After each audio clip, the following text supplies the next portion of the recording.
Hey YouTube, it's Felice HD. I am back again. This is episode 3, Bust Down of the Shy.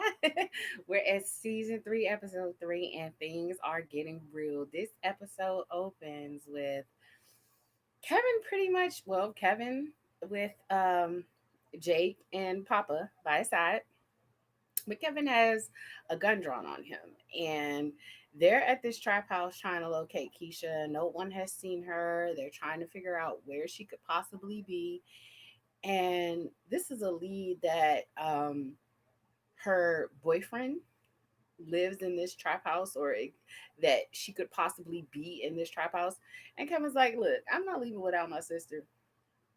He ended up leaving without her, but it was for his own safety. Jake was like, I'm gonna call this one, bro. We need to go. Dude was like, I ain't gonna lie though. Your little butt got some heart, that's for sure. He was just like, look, I gotta take a stab at it. I gotta try to see if we got my sister in there. So everything's going full speed ahead. They're putting up flyers, they're canvassing the community. They got Jada, Emmett, Dre, Nina, everybody's out there. It's wow because you just never really know, at what point of their outreach they'll be able to get in tune with someone that may have some information. So far they don't, but Nina's at this point, she's just leaving flyers on doors. Tracy stops her and she's like, look, this is cool and everything, but if you really trying to get to the bottom of this, let me help you. And so she offers her support.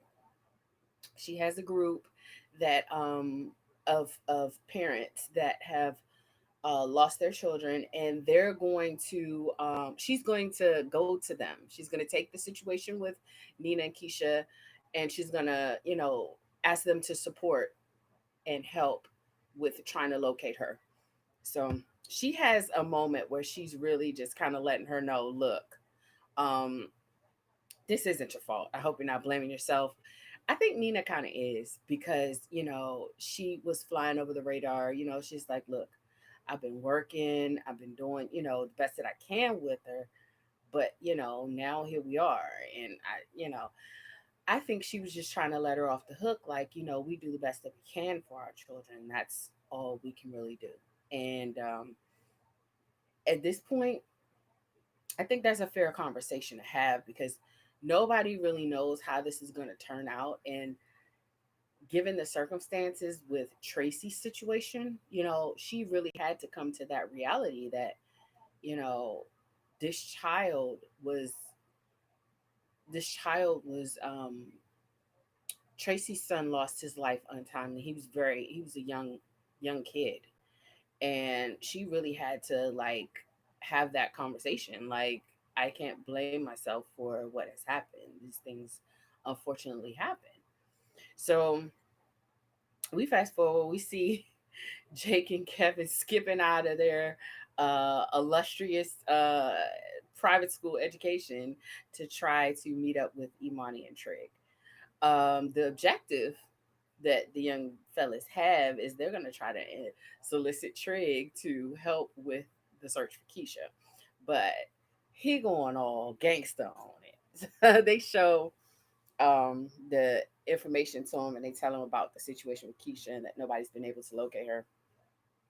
And Trig was like, look, I'm sorry about your sister, but I only go to war for my family. Like, what's up? And Jake was like, no, this is my family.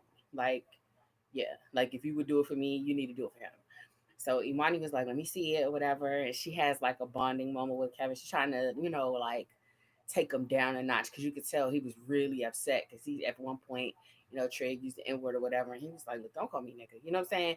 And he don't even realize he's so high strung. He's so like, he don't even realize like Trig is an animal. Like, don't even play with him like that. Like, she was like, oh, yeah, so, oh, I see, you guys have the same parents. Y'all look alike. She was trying to, like, take him down a notch because he was getting ready to do too much. But they leave it saying, listen. Give us 24 hours. We'll see what we can do. So that's promising. That's actually better than a no. So, Kevin and Jake step off, they'll take it. Any assistance they can get at that point, they're willing to take it. So go fast forward to Emmett. Poor Emmett. Emmett got Tiff and the baby, and they going over to Jada's, and they get ready to ask if they can chill regular for a couple months. And Jada's like, look, what's the plan? What's going on? So they have this whole story concocted, but Jada sees right through that. She's like, look, level with me, keep it straight. Don't try to use the baby. Tell me what's going on. So that's when they say, you know what? We got our stuff packed. We don't have anywhere else to go, and we really need this solid. And so Jada agrees to put them up. She's like, look, don't think you're about to stay here forever. But she agrees to put them up so that they can, get on their feet and have somewhere safe to be with their son. So that is amazing. Um, Fast forward to this conversation with Nina and Dre. It's ugly. It's not. Tracy's there to offer the help, but I don't think Dre is. If it's up to Dre, she's like, whatever. Now Nina, on the other hand, is like, I am willing to leave no stone unturned in the search for my daughter. So I'm interested to see what's actually going to happen with Ronnie. He is on the streets. He's been, doing recycling, and he's been, getting, a few dollars here and there, odds and ends, to try to make ends meet. But, he's really been, on Skid Row. He's down and out. He doesn't have much. He's just kind of, taking things one day at a time. The recycling lady's always hitting on him. She's like, look, I give you some sympathy, as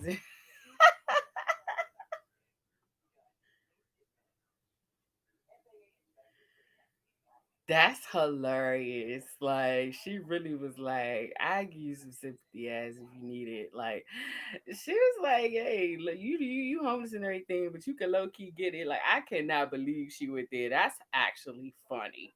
That's actually funny. Um, so we fast forward to, they're in class. Jake, Kevin, and Gemma are they're in the same class, but Gemma's knocking it out the park. I mean, honestly, Jake and Kevin are so preoccupied. I don't even know why Kevin's at school. Honestly, his mind is not on whatever's going on in that classroom right now. He's worried about his sister. He's going through a tremendous amount. Hashtag hectic home life right now for Kevin. Like, he doesn't give a damn about what this lady's talking about. She wants to single him out and ask him questions and drill him on the instruction for that day, and he's like glazing over it. He's giving her like just some general type of response, which was, it got him, out of the hot seat, but it wasn't really what she was looking for. And so then Gemma comes up with her pep talk. She's like, look, it's a handful of brown people in this school. Don't make us look bad. She has no idea what Kevin's dealing with. She has no clue. I think she's just looking at it like Kevin and Jake are slackers, and they're going to, cause this representation at the school for African American children. So I just felt like, Gemma was like clueless to what was really going on. But that was her way of like low key getting Kevin's attention. I think that was the overall goal. Jake is like shawty tripping. Like, he is like not a fan of Gemma at all. Um Fast forward to Sonny's. Now, this whole situation that Emma has going on with Sonny, I mean, he really is dancing on the line. Like, I mean, I think he has an excellent dynamic with Sonny. I think, you know, it's not. It has its ups and downs, but I think Sonny's a huge mentor for him. He's taking him under his wing. He lets him really know, what's going on and how to run things, but he's still so old school. Dom coming in there trying to tell him, how to cook and how to do all that stuff. It just wasn't working. It just wasn't a good look. So there was so much that it could have happened in that situation, and it didn't. So he lived to die another day that time. But we know now that Dom has the balls to come in there and really drop, their plan, drop everything and get Emmett in trouble with Sonny. So he's just like, look, get out of here. Fast forward to Trip and Imani. They done rolled up in the trap house. They guns blazing. They're kicking down the door, waving the fofo. I mean, they in this thing right here. They're opening up bedrooms. They're finding all kinds of people, all kinds of things, but no Keisha. So they can come back to Jake and say, you know what, we tried, but it didn't work. I believe that Jake and Kevin are going to be happy with the E for effort that Amani and Trig have put forward, because at least now they were able to get into the house and check things out and determine for certain that there's no Keisha in there. So we fast forward to, let me tell you something. This support group is ugly and catty. I was just so, oh gosh, it just was so, watching those scenes was just, I just had mixed emotions. I was just like, why are they so mean? I understand being hurt, being broken, and even being protective. I understand that. But I just would have never expected the response that the group members were giving Nina and Trey. In that moment, they're still looking for Keisha. They are actively in the devastation, which many of those group members, all of those group members, know what that devastation is like. And for them to be so inconsiderate and careless and calloused towards them was just unreal. It was actually difficult to watch, and it's kind of heartbreaking. Um, but I think that it needed to happen, because even in that, they discovered now that Keisha has a fenced up, and that, she does have quite a reputation as, someone that is, that's out there. I don't think it mattered, but it was a representation of how sometimes people look at different situations when it happened, when things like this happen. They look for a reason why, when it may not always be one. It could just be that things like this happen. Fast forward back to Sunny's. Now, Dom and Emmett are not on the same page. He's like, look, I need you to cook a little faster. These people outside hungry. She was like, hey, it's just me back here. You tripping. If you not gonna have enough money to hire somebody, get out my face. She was like, look, if you ain't gonna be doing big family bust downs, okay? Hashtag if you gonna be doing big family meal deals, like, you gonna need to get some more people back here. I feel her. I love the fact that he was repping for Keisha. He got the missing shirt on. They got the cans out there. Everything. They are really canvassing that community to find Keisha. So I think that is really really dope. Fast forward. Papa's daddy then picked Ronnie up off the canvas. These groups of kids that came out here and really jumped him, and just, he was riding down he was pushing his cart down the street, came up on a group of kids, and they beat the brakes off him. So now Ronnie is beat up, he's dirty, he's homeless. Papa's daddy brings him into the church. He's like, look, you know who that is? That's the guy that killed Coogie. Papa's like, how you gonna, look out for him? He was like, listen, God's children is God's children. You know, we see Emmett. He comes over to Nina and Dre's. He brings some food. He's trying to get some type of information, like what's up, and still nothing. So the Dre asks is like, do you know about this, side page that Keisha had? And he's playing dumb. He like, I don't know nothing. Listen, I don't know a thing, right? I don't know a thing. But we know that's not true.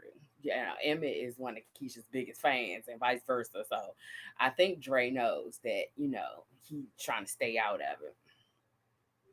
So we fast forward to Jada and got woke up with this nasty. It's the War of the Roses in her living room between Emmett and Tiff. And let me tell you something. Emmett is like, look, I'm busting my butt night and day to try to, and Tiff is like, look, don't minimize my hustle. On the days when you supposed to take baby boy here, then you need to do it. Like, I'm not doing it on your day and mine. So they are going at it. And Jada's like, look, I know y'all ain't in here voices raised in my crib first thing in the morning. Like, what's going on? So they are all trying to find some semblance of, you know, some semblance of peace and harmony. And Jada's like, look, I'll take the baby to daycare. Okay. I'll do it. And she's like, why you always coming to his rescue? I agree. I think that in that particular situation, they shouldn't have been in there hollering and screaming first thing in the morning. But I think that the answer was not for Jada to pick up the pieces. I think that, she could have offered to say, you know what, if you need me to take them, I can. But part of it is they have to work the kinks out of their routine. I think she should allow Tiff and Emmett to figure their schedule out and figure out how they're going to do things. But at the same time, they can't be in there hollering and screaming and fussing and cussing. Like, I agree with her on that. Like, I got to figure out another way. They come to, some type of they come to some type of understanding, but their conversation with Jada and Emma afterwards was like, listen, I don't know what the hell that was about, but that just need to be the end of that. I need you to, man up and handle things a little bit better with Tiff. And you need to go over there and tell Dre and Nina whatever you know about Keisha. That Finsta, you need to get him all that. So you could tell he don't want to, but he's gonna do it. Um, this disagreement and this argument between Dre and Nina, it's not a good look. It's not a good look. I think when Jada brought the information over for Keisha's side page, that just sent Nina because it brought home some of the insults and some of the digs that came from the support group where they were talking about Keisha's conduct and how something like this happening to her wasn't surprising because of how she had been presenting herself on social media and stuff like that. And I just felt like that was not an argument they should have had against each other. I think that the fight was misdirected. Um, I think they were both entitled to their perspective, but I don't know that they needed to meet of the minds of that. I think they both could have had conflicting emotions about Keisha's choices on social media and still proceeded as a unit. But because emotions are heightened and everybody's, Nina is so raw. She hasn't been sleeping. She's on 1,000. She's being very defensive, and so is Dre. And I think it's there's no real right or wrong in that situation. I think they just were just kind of expressing their frustrations and taking it out on one another. and we all know how, you know, self-defeating that can be. But this was depicted so well, because that is a major issue that happens a lot when there's high pressure, high stress situations. So that was very realistic. We see later that um, Kev and Jake, they've managed now to kind of get some sort of peace of mind about the whole trap house situation. They now know, you know, that it wasn't Keisha in there. There were some other people in there, but it wasn't Keisha. They leave to meet with Trig and Imani again and get the update, and they're finally, you know, understanding that, you know, they did make the effort. It just wasn't, you know, she wasn't in there. So that conversation, I mean, that's it is what it is. But I really just I think that it was difficult for Kevin to acknowledge that, you know, it was a possibility that Keisha may be gone. Um, and Trey was just like, look, I'm gonna tell you like it is. Like the longer it takes us to find her, like most likely, you know, Jake said, you know, Jake and Imani agreed. They were like, hey, listen, I don't think she gone though. You know what I'm saying? So I guess, you know, we're just gonna have to wait and see. Now, Ronnie, we fast forward to Ronnie. He's at the nursing home. He's going to see Granny, and and she's having a moment. Um, this is this is a this is a this is an episode where her mental is, you can really visualize and you can really visit with the decline that she's experiencing mentally. Um, he's had a pretty rough day. He's had a pretty rough couple of days. And so, you know, he's really just trying to, you know, get some type of you know, peace of mind or whatever, and, you know, comfort and consort with her. But then, you know, hey, he gets there and she's like, you ain't my grandson. I just think that, you know, it was a kick while he was down. He was already, you know, he was already having a rough time. And seeing her and having that conversation with her, it just really didn't help. um we fast forward to uh Trig and Imani. They're having a heart to heart about what happened in that house. Imani is triggered. She's like, listen, I need to get these girls. I need to see what's going on, like what's up. And he was like, look, I'm here to save Jake. I can't save everybody, you know, and because I mean, we go get the girls, and then what? You know what I'm saying? I'd be interested to see what happened with that, because I mean, they can't have a house full of girls. If they have a house full of girls, then they're gonna look and say, well, you know, are you doing the same thing that they're doing? So I don't know how that's gonna work out. I'll be interested to see what happens with that. Now, we got a little love sequence here. We're going from Papa to Maisha, you know, to Jada. She got her little work boo. We see Ronnie leaving some flowers for the recycle lady. I mean, it's just, you know, love is in the air. And then we pan over to, you know, Imani and Trig having their, you know, they loved up two step, you know.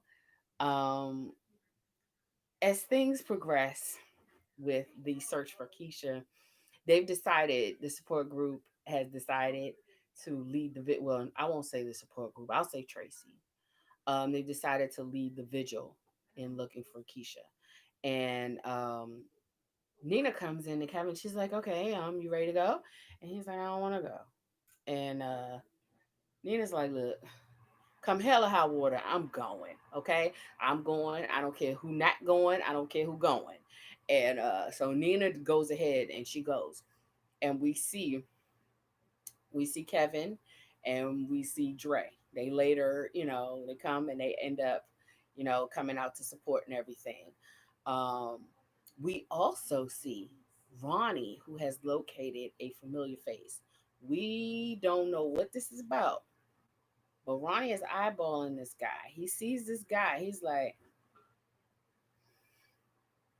trying to really see where this guy is going. He's trying to figure out what's up with him or whatever. He chases him through the vigil. And I don't think there was a dry eye after Nina's speech. She really put it out there. And I think she was really just trying to help the community feel her pain, She's like, I just want my child back safe and sound. Ronnie is he's convicted in his spirit. He's like, I'm gonna try and see what's up with this dude. And he chases him off. He sees Ronnie. He sees Ronnie. He sees that Ronnie is looking at him and he starts booking it out of there. So we gotta tune in next time to see what's that about. Okay. Thank you so much for watching. Peace and blessings until next time. Make sure you like, share, comment, and subscribe. Stay tuned.